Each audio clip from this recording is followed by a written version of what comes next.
Okay, it's time.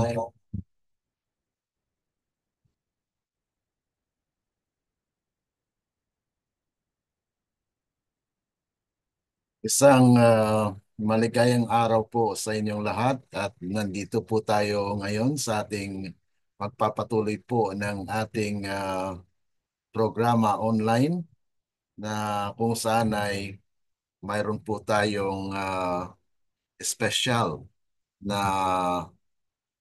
pagtatanghal po sa araw na ito. Okay?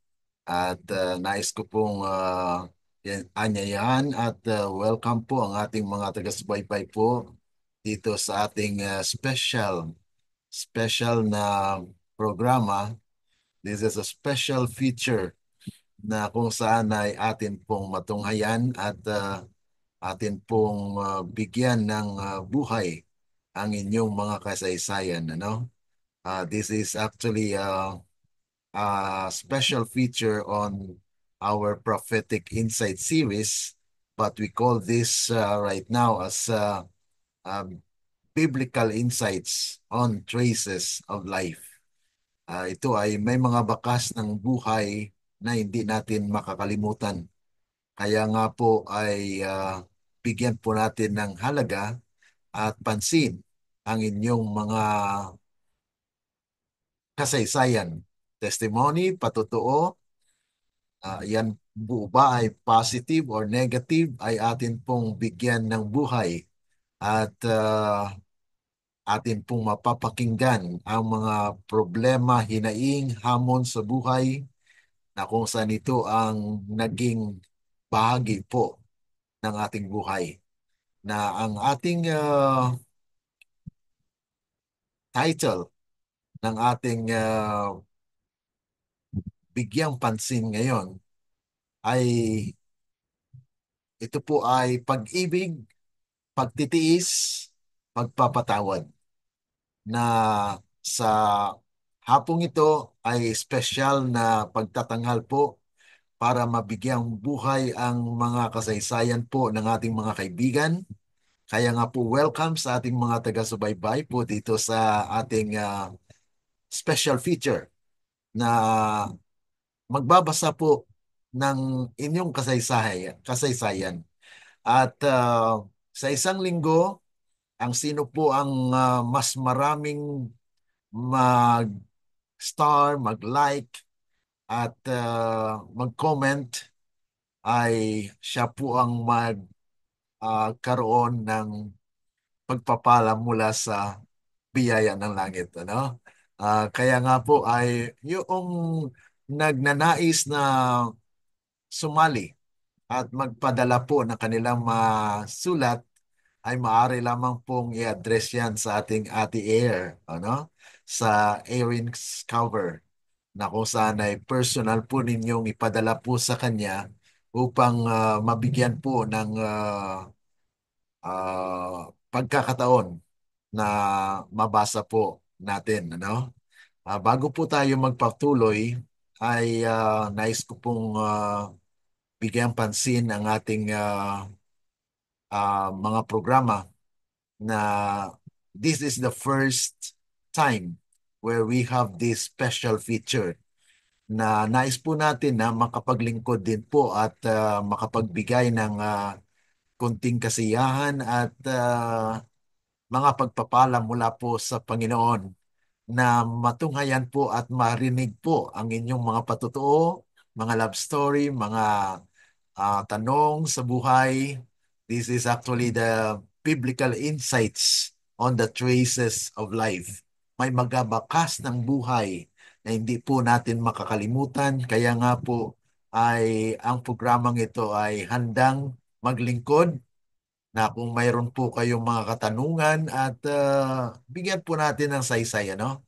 At kaya nga po, kukuha tayo ng mga biblical insights kung paano po natin harapin ang mga hamon sa buhay dahil alam po natin, mga kapatid, na unless uh, Christ will take His people out of this world, ay hindi po tayo magkaroon ng tunay na kasiyahan, kaligayahan, bagamat sa gitna ng mga sakuna, mga problema sa ating buhay, ay mayroon pa rin pong Diyos na nag-aalalay sa atin. Ano?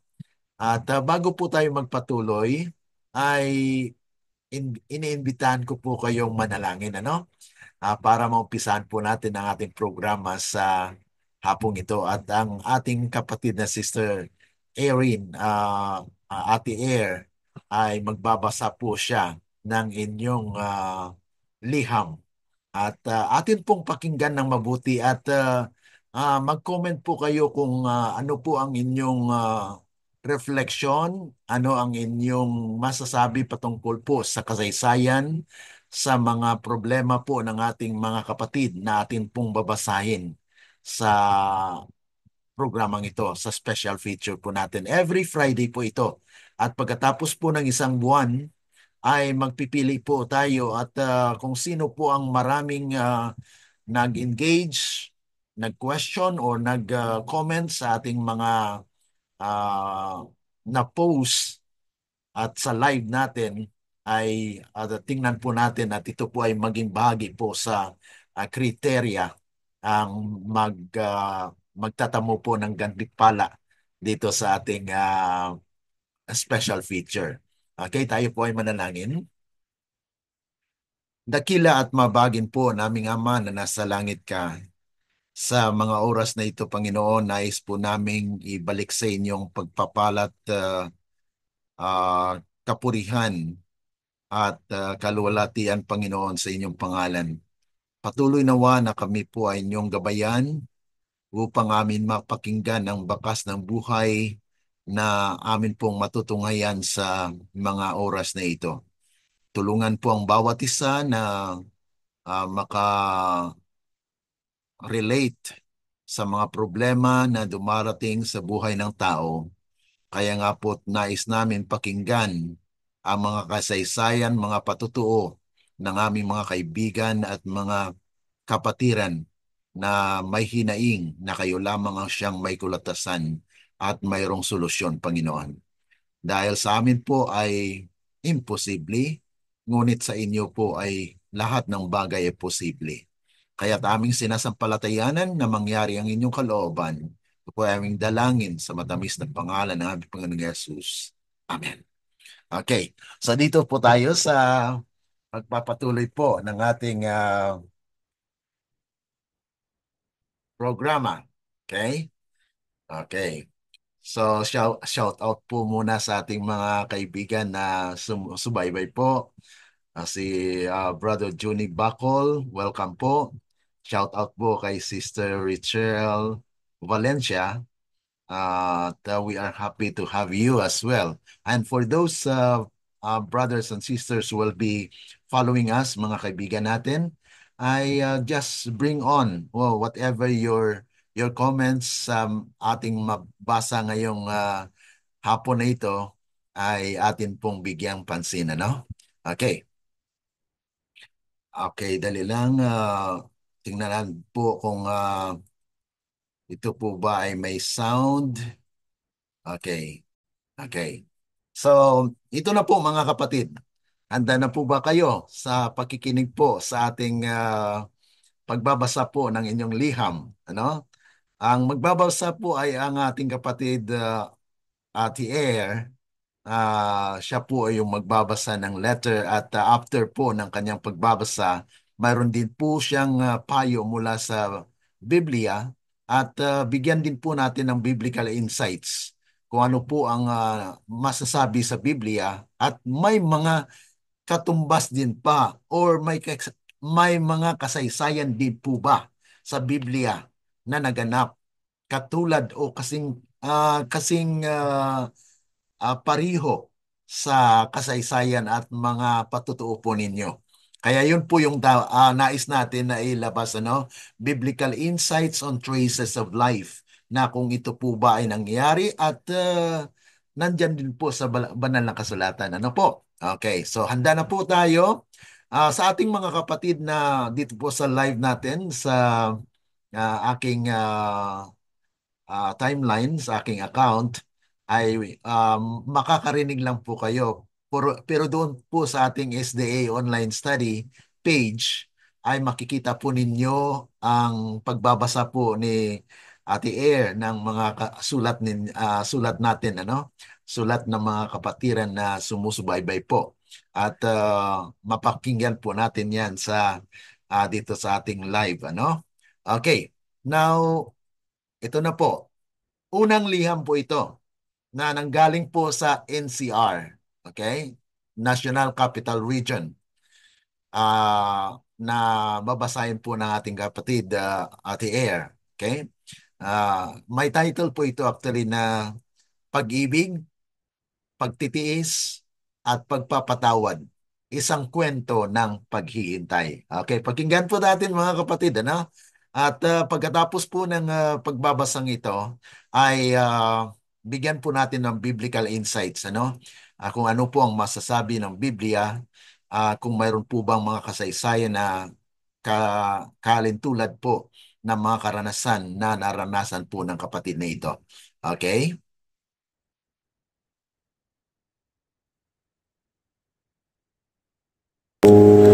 Magandang araw po sa inyo lahat, sa mga masugid namin taga-subaybay, lalo tigit po sa ating mga ipinopost na videos everyday. Ngayon po ay araw ng Biyernes at ito po ang araw na kung saan ako po ay magbabasa ng isang liham mula po sa ating masugid na taga-subaybay. Ang letter sender po natin sa araw na ito ay galing po siya sa National Capital Region. Isa po ito sa mga lugar ng National Capital Region. Tawagin na lang po natin siyang Lorenzo. At ang kanyang liham ay pamagatan nating pag-ibig, pagtitiis, at pagpapatawad. Isang kwento ng paghihintay. Basahin ko po sa inyo mga kaibigan ang kanyang sulat sa akin. Minamahal kong Ate Erin. Ako po ay si Lorenzo na galing po sa isang lugar ng National Capital Region. Nais ko pong ibahagi sa inyo ang aking karanasan sa buhay. Lumaki po ako sa isang mahirap na pamilya. Ang aking ama ay may katamaran at nalulong siya sa iba't ibang bisyo. Katulad ng sugal at pambababae. Dahil dito, wala ni isa sa aming 6 na magkakapatid ang nakapagtapos ng pag-aaral. Dahil sa ganitong sitwasyon, natuto ako magtrabaho ng maaga. Nang ako'y binata na, maraming dalaga ang nagpakita ng interes sa akin. Mayroon pang isa na nagtapos bilang isang guro at isa pang naging miss ng isang college. Ngunit hindi sila ang naging kabiyak ng aking buhay. Sa halip, nagmahal ako sa isang minor de edad na siyang tunay na nagpatibok ng aking puso. Dahil sa labis kong pagmamahal sa kanya, nasanay siya na ako ang laging sumusuyo kahit siya ang may pagkakamali. Naging ganito ang aming relasyon hanggang sa kami ay tumanda. Hanggang isang araw, napagpasyahan kong bigyan siya ng leksyon upang mapagtanto niya ang kanyang mga pagkakamali. Subalit, hanggang ngayon, matigas pa rin ang kanyang puso at hinihintay ko pa rin ang araw siya ay babalik sa aking piling. Ate Erin, ako po ay humihingi ng payo sa iyo. Ano po ba ang dapat kong gawin sa ganitong sitwasyon? Maraming salamat po sa inyong programa na nagbibigay ng gabay sa aming mga nangangailangan ng payo. Ang iyong kaibigan, Lorenzo. Maraming salamat, Lorenzo, sa pagbabahagi mo ng iyong kwento. May 4 na payo ako na nais kong ibahagi sa iyo. At sana makatulong itong mga payo na ito sa iyong buhay, sa iyong espiritualidad, at sa lahat na aspeto ng iyong buhay. Una sa lahat ay hangad ko ang kapayapaan sa iyong puso sa kabila ng matagal na pinagdaraanan mo pagsubok na ito. Una sa mga payo ko na nais ko ibahagi sa iyo ay ang pagpapatawad at pagtitiis.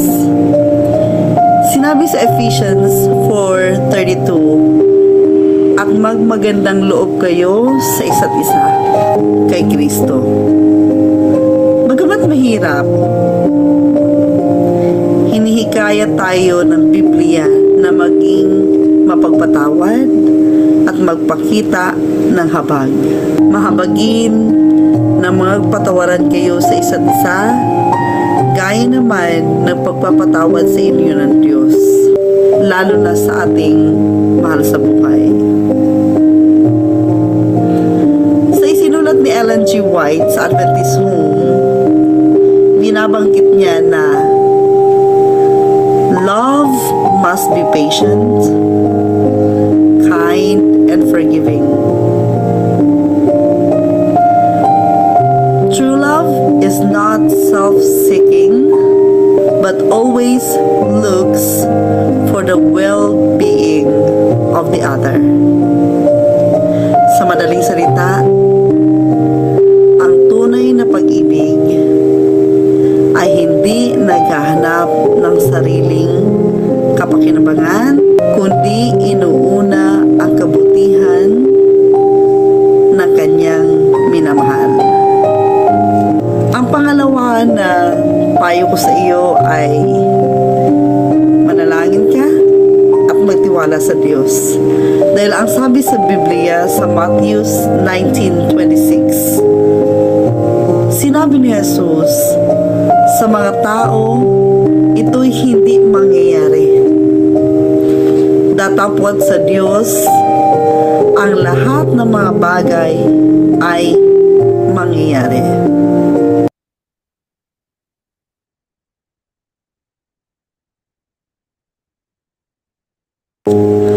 Magandang araw. So yun po ay bahagi ng pagbabasa po ng liham ni Lorenzo. At kung nais po nating masundan at mayroon po actually nasa YouTube po ito na binahagi po ng ating kapatid. Atin pong tingnan ano po dahil dito po sa unang na ibigay ay ang aking na-play po ay medyo naputol po siya. At this is our first time to have this program.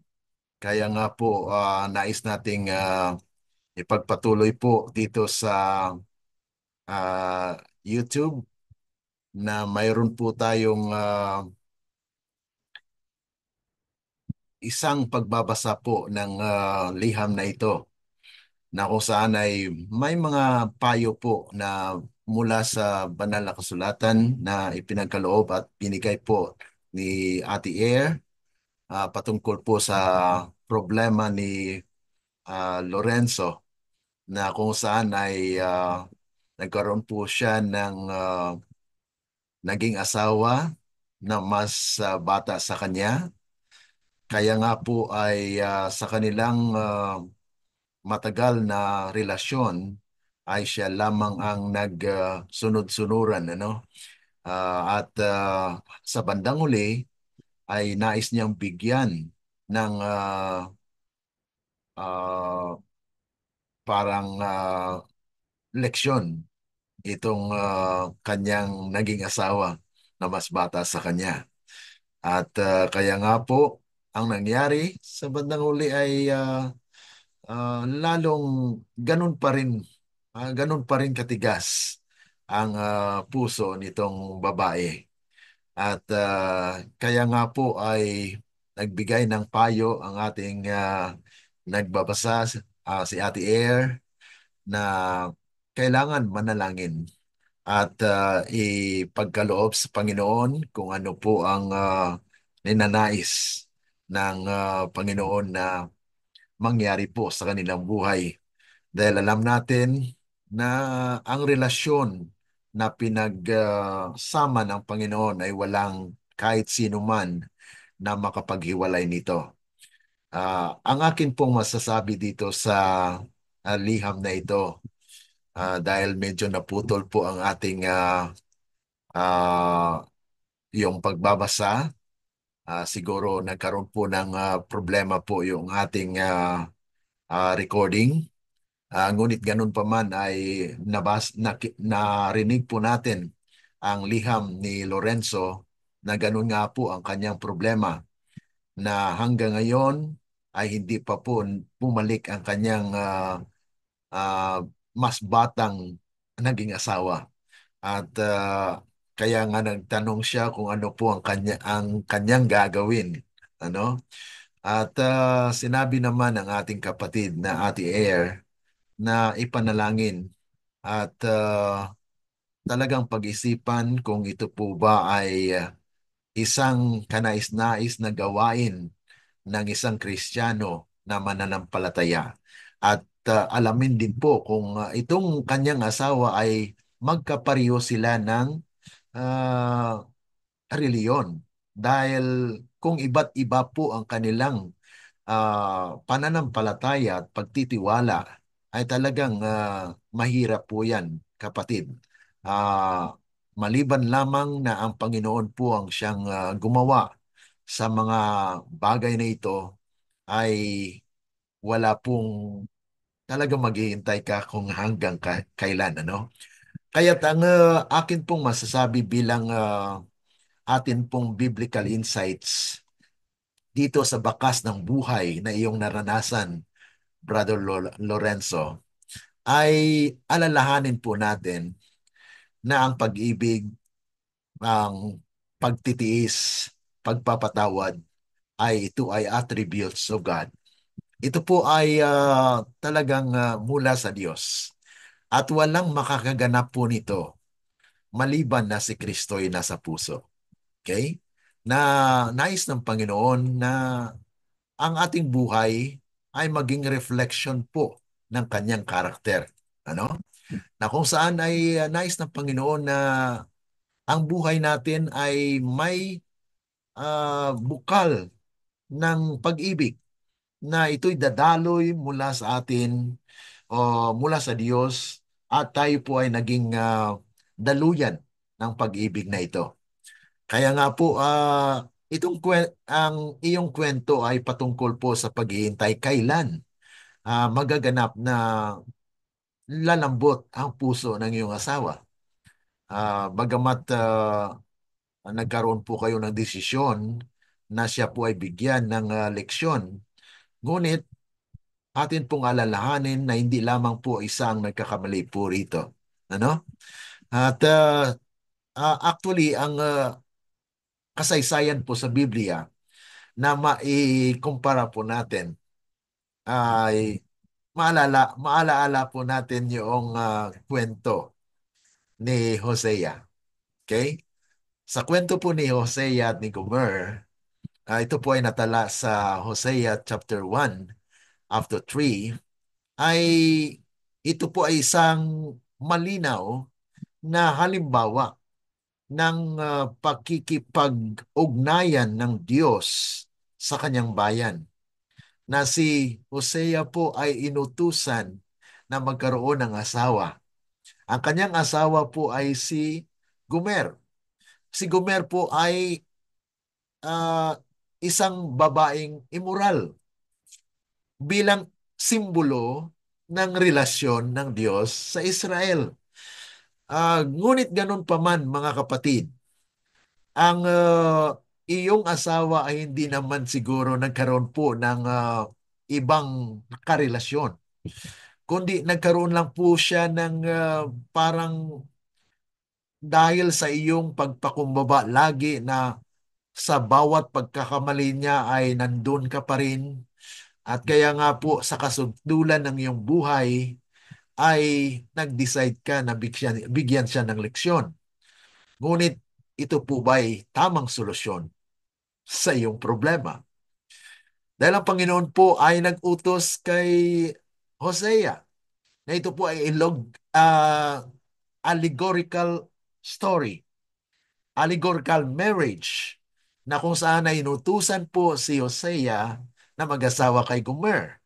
At kung atin pong saliksikin sa kasaysayan ng Biblia, si Gomer po ay ayon sa mabasa natin, she was the daughter of Diblaim. Diblaim in the biblical history is not real. Hindi po siya tunay.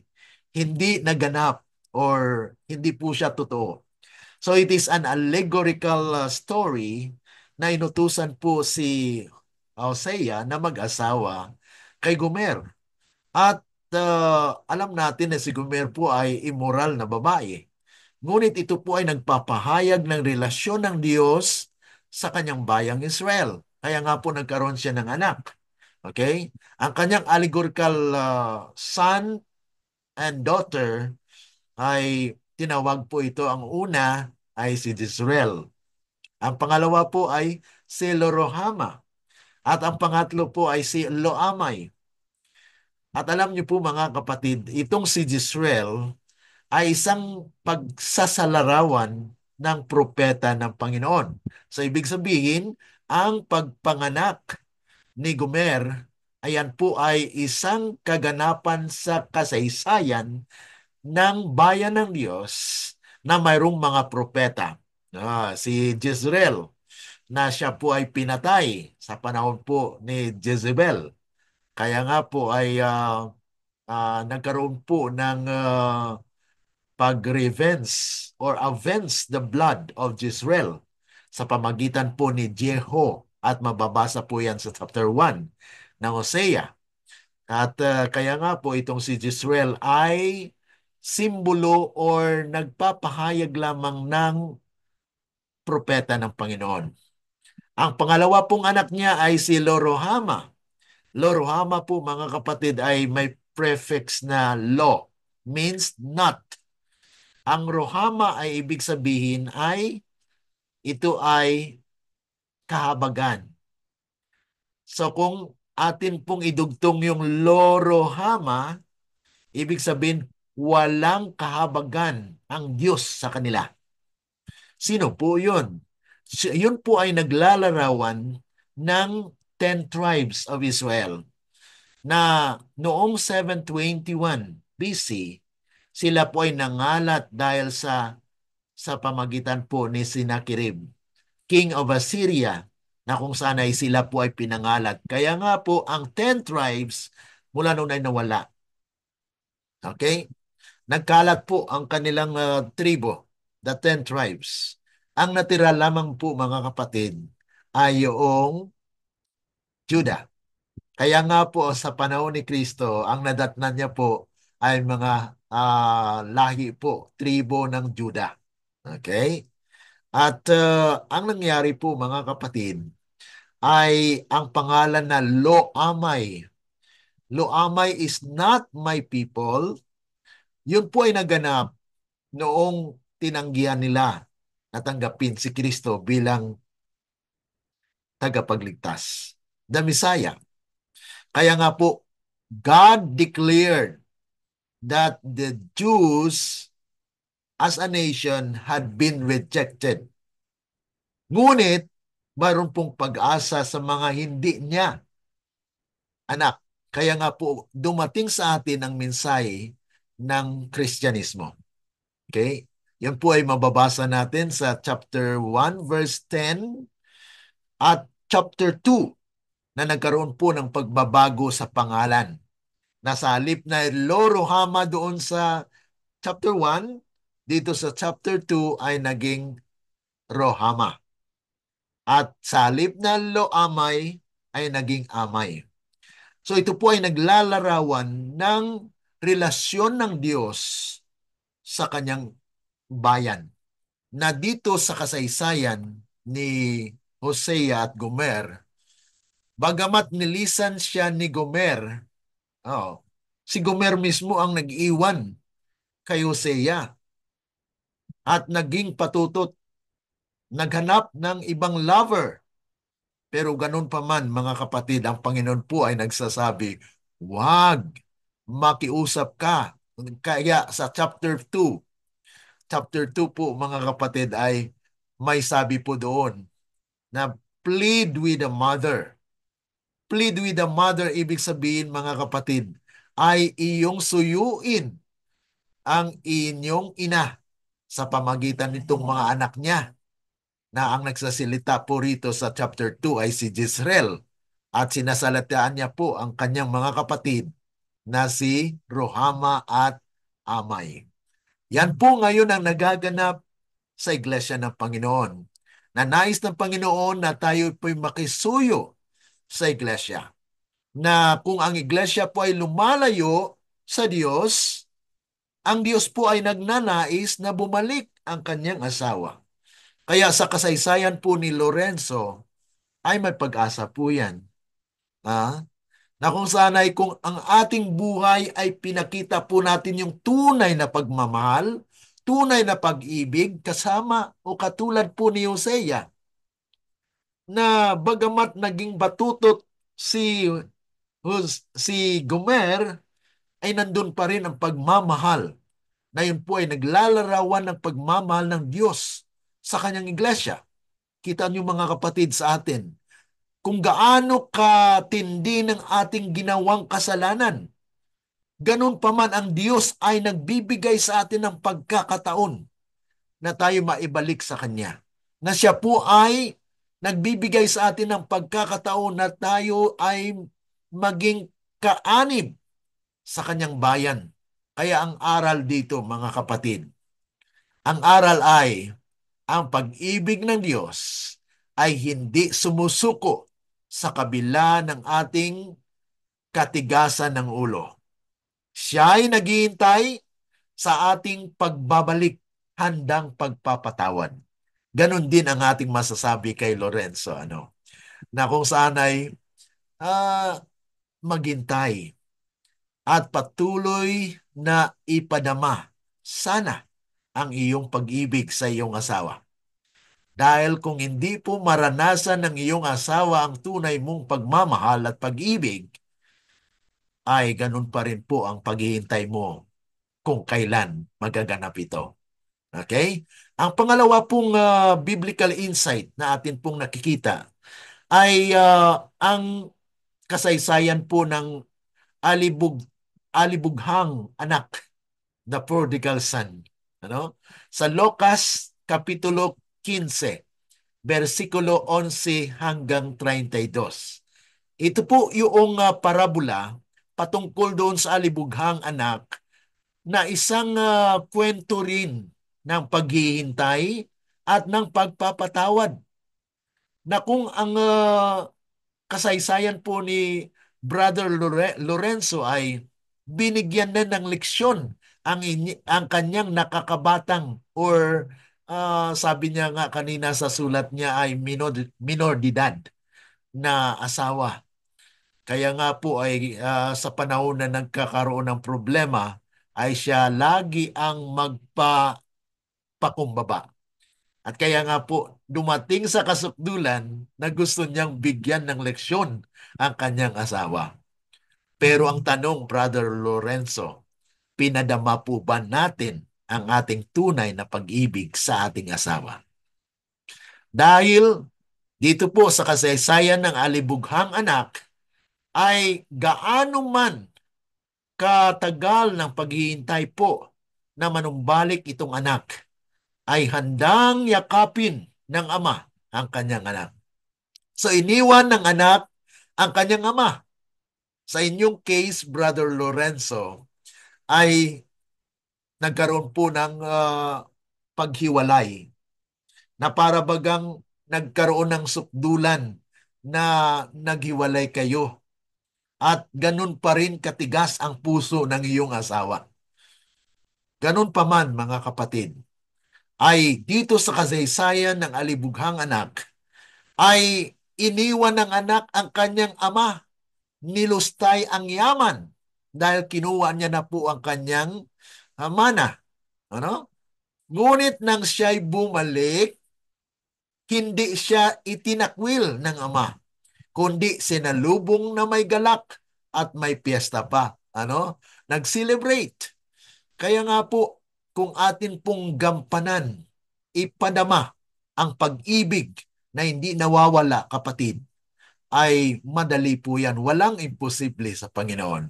Okay? So ang aral dito, sa kasaysayan po ng alibughang anak, bilang ating biblical insights on the story of Brother Lorenzo is, ang Diyos ay matyagang naghihintay sa ating pagbabalik. Anuman ang ating nagawang kasalanan, handa siyang magpapatawad at muling tanggapin tayo sa kanyang piling. Ayun po, mga kapatid, ang pangalawa nating aral na matutunan po bilang biblical insights sa traces of life or bakas ng buhay ni Brother Lorenzo. Okay? Ang pangatlo po ay sa kasaysayan ni Jacob at ni Raquel. Alam niyo po, mga kapatid, na tala ito sa Genesis Kapitulo 29, versikulo 15 hanggang 30. Na isang kwento ng matyagang paghihintay sa ngalan ng tunay na pag-ibig. Na kung saan ay dito po mapapansin natin na siya po ay nagtrabaho para makuha ang kanyang inibig. Ngunit after ng 7 years, ay iba ang pinagkaloob. Ang gusto niya po ay si Raquel. Pero ang binigay po ay si Leah. Okay? So si Jacob po ay naglingkod kay Laban ng 14 years para sa pag-ibig kay Raquel na kanyang nais. So sa kabila ng paglilinlang, dahil si Leah ang unang ibinigay kay Jacob, hindi siya sumuko at naghintay upang makuha ang tunay niyang pag-ibig o iniibig. Kapatid na Lorenzo, ang iyong asawa ay nakakabata po sa inyo, na sana po ay inyong unawain. Alam ko, matagal ang inyong pag-unawa sa inyong asawa. Ngunit, kung tayo'y nakakaalam ng prinsipyo ng pag-ibig ng Diyos, wala po yang limitasyon. Habang may buhay, kayo po ay mag-asawa. Kaya nga po, kung kayo po ay may mga anak, ay matutuwa po ang inyong mga anak kung kayo ay magkaayos na mag-asawa. Dahil ang lahat ng mga problema ay may solusyon. Ang gawin lang po, kapatid, ay magtiwala at gawin na ang pag-ibig ang siyang mananaig sa ating mga puso at isipan. Okay? So ang aral po dito, ang tunay na pag-ibig ay marunong maghintay at magtiis. Dahil ang mga bagay na mahalaga ay hindi madaling makuha. Yan po ang biblical insights and principles po natin dito. Sa kasaysayan po ninyo ay malaking kapakinabangan po sa ating buhay kung tayo ay nakakaranas ng pag-ibig, pagmamahal ng ating Panginoon. Okay? Ang pang-apat po na kasaysayan na aking nais na i-share po bilang biblical insight sa iyong problema, Brother Lorenzo, ay sa kasaysayan ni Jose at ng kanyang mga kapatid. Kung inyo pong maalaala na itong kanyang mga kapatid ay talagang gumawa ng hindi kanais-nais sa kanilang kapatid. Ito po ay natala sa Genesis Kapitulo 37 hanggang 50 po yan. Na ito po ay naglalarawan kung paano ang kanyang mga kapatid ay nagkaroon po ng problema. Ano? Si Jose ay ipinagbili ng kanyang mga kapatid bilang alipin. Oh? At nagdusa sa loob ng maraming taon. Inyong pansinin, Brother Lorenzo, na hindi po kayo katulad ni Jose na pinagbili. Ang asawa po ninyo na nakakabata po sa inyo ay hindi naman siguro ay gumawa ng isang bagay na kayo ay magdusa. Ano po? Ah, so kung hindi po yun nangyari, ay mas malaki ang posibilidad, kapatid, na Lorenzo, na manumbalik ang tunay na pag-ibig at inyong pagkaunawaan sana po ay mangyari. Sa kabila ng kanilang pagtataksil dito sa kasaysayan ni Jose, tinaksilan po siya, no? Hindi nagkimkim ng galit si Jose. Nang sila'y nagkaharap muli, pinatawad niya sila at sinabi, kayo'y nagbalak ng masama laban sa akin. Ngunit ito'y ginamit ng Diyos para sa kabutihan. Kaya kung ang mga karanasan po natin sa buhay, kapatid, nakakaranas tayo ng kahirapan, tinanggihan tayo ng ating mga kaibigan, mga kapatid, at tayo po ay kinikriticize, mananatiling matatag at idalangin sa Panginoon. Dahil alam ng Panginoon ang iyong karanasan. Okay? Sabi nga po rito na itong lahat ng mga pangyayari negative man ay ginamit ng Diyos para sa kabutihan. Ano? Nakakaranas ka man ng hirap, pero hindi po yan sapat ikumpara natin sa dinanas ni Jose, na kung saan ay pinagbili siya at nagdusa sa bilangguan, mga kapatid. Ano?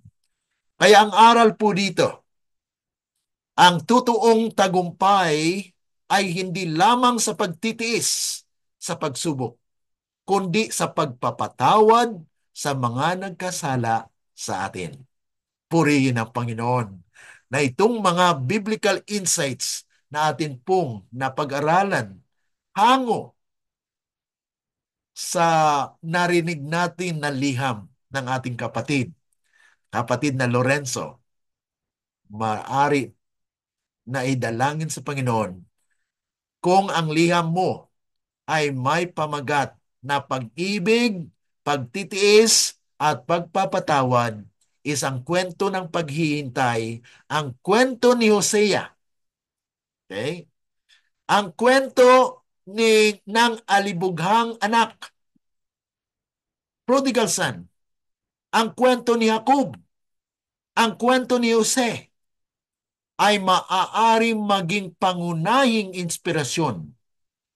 Maari itong maging isang liham ng pag-aanyaya sa sinumang naliligaw ng landas na nagsasabing ang Diyos ay laging naghihintay, handang magmamahal, magtiis at magpapatawad. Kung ito po ang nasa puso ni Brother Lorenzo, mabilis maayos ang problema dahil ang Diyos po ay nagnanais na ang inyong pagsasama ang maipanumbalik sa kung saan nag-umpisa ito. Kung kayo po ay nabihag dahil siya po ay minor de edad noong inyong inibig, At dahil sa mga karanasan po ninyo ay nais ninyong bigyan siya ng leksyon. Saan po ba ang tunay ninyong pag-ibig ngayon? Yan po ang ating balikan. Dahil sa ating serye po dito sa Prophetic Insight, atin pong napag-aralan ang Epeso. Epeso must learn the lesson na they com they compromise, they actually dwell on the things of the world and forgot their first love. Ganon sana mga kapatid. Ibalik natin kung saan tayo na nakalimot. Kaya sa araw na ito, this is the first letter that we have dealt with. Nanawa sa ating mga kaibigan, mga kapatid na nagnanais po na magpadala ng liham ninyo. Yan po ba ay patotoo, problema, love story? Ipadala po sa atin at bigyan po natin ng makahulugang biblical insights at ipanalangin po natin. Kaya sa mga oras na ito, nais ko pong idalangin ang ating kapatid na Lorenzo na kung nagnanais po kayo na maibalik ang tunay na pagmamahal, alalahanin niyo po ang kwentong aking ibinahagi sa inyo. Na ang kwento ni Hosea, ang kwento ng prodigal son, ang kwento ni Jacob, at ang kwento po ni Jose. Na kung papaano sila nagkaroon ng pag-ibig, pagpapatawad, pagtitiis, sila'y naghintay hanggang matamo ang tagumpay. Tayo po ay manalangin. Dakila at mabagin po naming Diyos, may-ari ng aming buhay. Kami po ay lubos na nagpapasalamat dahil sa kwento ni Brother Lorenzo na naging daan upang mabigyan ng biblical insights o pananaw na manggaling lamang po sa inyo. Na amin pong natunghayan at nalaman na kayo po ay may higit na karanasan na nais po ninyong ibahagi sa amin. Kaya nga po salamat sa mga pananaw biblical na kung saan ito po ay magbibigay sa amin ng pangunahing inspirasyon para po mabuo ang aming tahanan. Tulungan niyo po ang aming kapatid na Brother Lorenzo. Patuloy nawa na kayo po ang siyang manahan sa kanyang mga puso, kasama na po na kanyang inibig, na kung saan ay manumbalik nawa ang kanilang relasyon at kayo nawa ang siyang mangusap sa bawat puso na ang may mga katulad na mga karanasan, Panginoon, amin pong dinudulog sa inyo, na kayo nawa ang siyang humipo sa bawat puso, na kung ang puso nitong kanyang minahal at inibig, Panginoon, ay matigas pa rin. Inyo pong palambutin ito upang sa ganon, manumbalik po ang kanilang masayang pagsasamahan at ang kanilang mga anak ay maging masaya din. Kaya't amin pong sinasampalatayanan na mangyari ang inyong kalooban, Panginoon. Tanggapin ang biyaya't pagpapala ng langit. Ito po ay aming dalangin dahil lamang po sa matamis na pangalan ng aming Panginoong Yesus. Amen. Let the words of our mouth and the meditations of our hearts be acceptable unto thine sight, O Lord, our strength and our Redeemer. Amen. Amen, mga kapatid, mga kaibigan. Mayroon po ba kayong reaksyon sa ating mga nasulat? Kaya hintayin niyo mga kapatid dahil next week, the same time, Friday, mayroon po tayong isang liham na babasahin muli. At bibigyan po natin ng biblical insights at mag-comment po kayo kung inyong nagustuhan ng kwento, ang ating mga biblical insights ay maaari lamang po mag-comment sa comment section at ibahagi din po sa ating mga kaibigan, mga kapatid, Adventista man o hindi, ay kasama po yan dahil tayo ay nakakaranas ng buhay bilang Kristiyano at tayo po ay nagkakaroon ng pagbabago sa ating mga buhay as we go along. Okay? So God bless you and good day to all. May God bless each one of us as we continue on living. Maraming salamat po at see you next week. Next week mga kapatid, wag po kayo mawawala dahil ang atin pong pagpapatuloy ng ating prophetic insights will continue on, especially on the seven seal. Dito na po tayo sa Revelation chapter 4 to 8. Atin pong pag-aralan yung the book with the seven seal dito sa ating prophetic insights on the book of Revelation. Dahil ito pong araw na ito ay special feature po natin. Kaya 3 times lang po tayo sa ating prophetic insights ay Tuesday, Wednesday, and Thursday. The same time. At Friday po ay special feature para po sa ating mga liham na ipinadala po sa atin. May God bless you and goodbye. Okay, maraming salamat po sa inyo. God bless you.